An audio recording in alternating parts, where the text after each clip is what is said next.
नमस्कार, HP live के ये आरोग्य विशेष बुलेटिन में आपका स्वागत है। फिर एक बार चर्चा करेंगे दांतों की सुरक्षा पर। हाल ही में 2-3 दिन से काफ़ी ठंड बढ़ रही है और ठंड में जो है दांतों की भी सुरक्षा उतनी ही इम्पोर्टेंट है। ठंड में दांतों की क्या समस्या होती है, उस पर बचने के लिए क्या करना चाहिए, इस पूरे सब्जेक्ट पर चर्चा करने के लिए हमारे साथ है डॉक्टर अजहर अली। हम पूरी जानकारी लेंगे कि ठंड में दांतों की कैसी सुरक्षा करें। सर जी, ठंड शुरू हो चुकी है। फिलहाल ठंड कम है लेकिन धीरे धीरे दिसंबर जनवरी में बढ़ेंगी। राइट। जैसे ही ठंड आती है दांतों में अलग टाइप का दर्द शुरू हो जाता है। सडनली दर्द हुआ तो क्या करना चाहिए और ठंड में दांतों का दर्द नहीं होना चाहिए, इसलिए क्या करना चाहिए, हमें जानकारी दीजिए sir. Thank you very much Praveen sir. बहुत ही अच्छा सवाल पूछा है आपने। देखिए, सबसे पहले हमको ये समझना पड़ेगा कि ये अचानक से जब ठंडी आती है तो ठंडी में पेन क्यों बढ़ जाता है, पहले अपने को ये समझना पड़ेगा। तो जो पेन बढ़ने का रीज़न, अभी देखो, जिसका हेल्दी टूथ है या हेल्दी टीथ है या ओरल कैविटी में कोई प्रॉब्लम नहीं है, तो कुछ भी ठंडी आएगा तो उसको पेन नहीं होगा। अगर ठंडी बढ़ने के बाद पेन हो रहा है तो इसका मतलब है कि कहीं न कहीं उनके दांतों में पहले से कुछ न कुछ प्रॉब्लम है। चाहे वो दांत में थोड़ा एट्रीजन घस गया हो दांत, या दांतों में कैविटी है, या कुछ ज़्यादा डैमेज हो गया है, या ऊपर का जो इनेमल है वो घस गया है। क्योंकि अगर ये सब प्रॉब्लम नहीं रहेगा तो दांतों में कोई भी इशू नहीं होगा।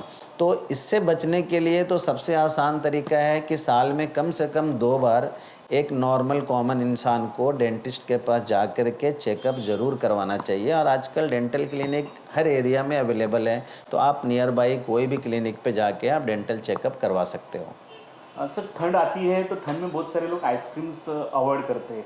क्या आप क्या सलाह देंगे कि इस ठंड में आइसक्रीम खानी चाहिए? देखिए, ठंडी के टाइम पे स्पेशली विंटर सीजन में कोशिश करें कि एकदम ठंडा और एकदम गर्म चीज़ थोड़ा सा अवॉइड करें। जितना ज़्यादा हो सके हाइड्रेटेड रहे, मतलब पानी ज़्यादा पिए, ड्राई नहीं हो।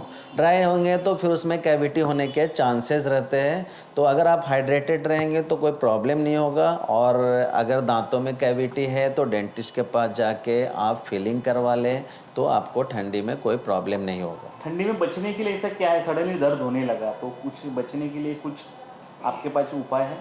देखिए, ठंडी में इस प्रॉब्लम से बचने के लिए तो सबसे अच्छा ये है, अगर इमरजेंसी ऐसा कुछ हुआ कि मैं हूँ ऐसी जगह पे या रात में अभी हम डेंटल क्लिनिक नहीं जा सकते हैं, अगर कुछ ज़्यादा तकलीफ़ हो रहा है, तो सबसे पहले तो अवॉइड करें कि एकदम ठंडा और एकदम गर्म चीज़ आप यूज़ ही नहीं करें। ओके, क्योंकि ये करेंगे तो पेन है ना बढ़ जाता है इससे।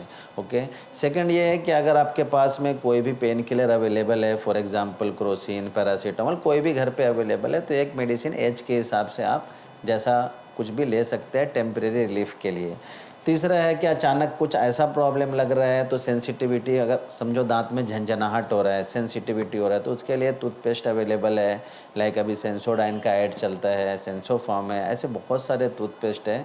कोई भी टूथपेस्ट आप वहाँ पे अप्लाई करेंगे तो थोड़े देर के लिए आपको रिलीफ हो जाएगा। सर, कई लोग ऐसे रहते हैं कि साल भर में उनको ठंडा पानी पिए बिना उनकी प्यास नहीं बुझती, लेकिन ठंडी में क्या ठंडा पानी लेना चाहिए, और लेना चाहिए तो क्या डिग्री तक का? देखिए, अगर आप हेल्थ के हिसाब से बताएँगे तो ठंडा ऐसे भी अवॉइड करना चाहिए।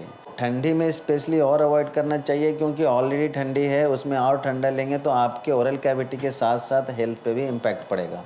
तो ठंडे को तो थोड़ा-सा कंट्रोल करके अपने आप को सँभालना चाहिए और अपने हेल्थ का ख़्याल रखने के लिए कोशिश करना चाहिए कि एकदम ठंडा चीज़ों का सेवन ना करें।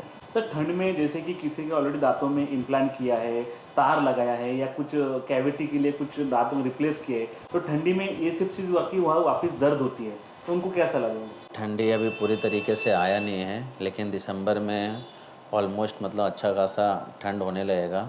तो ऐसे टाइम पे इंसान को या किसी को भी अगर समझो दांत का कभी भी प्रॉब्लम हुआ है और डेंटिस्ट के पास में ट्रीटमेंट कराया है, जिसमें आप रूट कैनाल बोल सकते हो, कैविटी में फिलिंग कराते हैं, डेंटल इम्प्लांट होता है, या ब्रेसेस का ट्रीटमेंट चल रहा हो, या किसी तरह का भी ट्रीटमेंट कभी भी कराया है डेंटिस्ट के पास या नहीं भी कराया है, ओके, प्रेफरेबली जिसने कराया है तो उनको चाहिए कि ऐसे ठंडी से पहले एक बार ज़रूर डेंटिस्ट के पास जाए और जा कर के कंसल्ट करे, एक बार चेकअप कराए, फॉलो अप कराए, ताकि कुछ भी मेजर इशू हो तो उससे हम बच सके। क्योंकि ऐसे चीज़ों में फिर से प्रॉब्लम होने के चांसेस ज़्यादा होता है एज़ कम्पेयर टू अदर्स। और अगर मैं जिन्होंने कभी ट्रीटमेंट नहीं लिया है उनके लिए भी मैं ये सजेस्ट करूँगा कि आप एक बार ज़रूर चेकअप कराएं। आप हमारे क्लिनिक में विज़िट कर सकते हो योर वी केयर में, जहाँ पे डेंटल चेकअप बिल्कुल फ्री है। तो मतलब ये टेंशन की बात ही नहीं है कि मैं जाऊँगा तो बिल बन जाएगा या पैसे लगेंगे।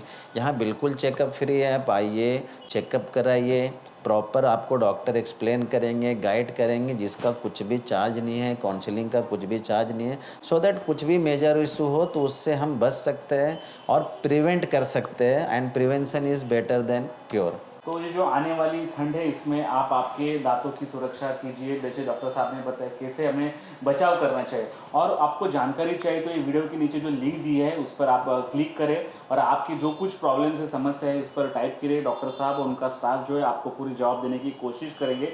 और इनके यहाँ फ्री डेंटल चेकअप भी है। अगर आप ठंडी में बचने के लिए अभी आके डॉक्टर फ्री डेंटल चेकअप कर सकते हैं। आपके दांतों में कुछ प्रॉब्लम्स हो भी डॉक्टर आपको बता देंगे। ठंडी में आपके दांतों की सुरक्षा रखें, ये हमारी सलाह है। HP लाइव के लिए प्रवीण नलावड़े, वसई।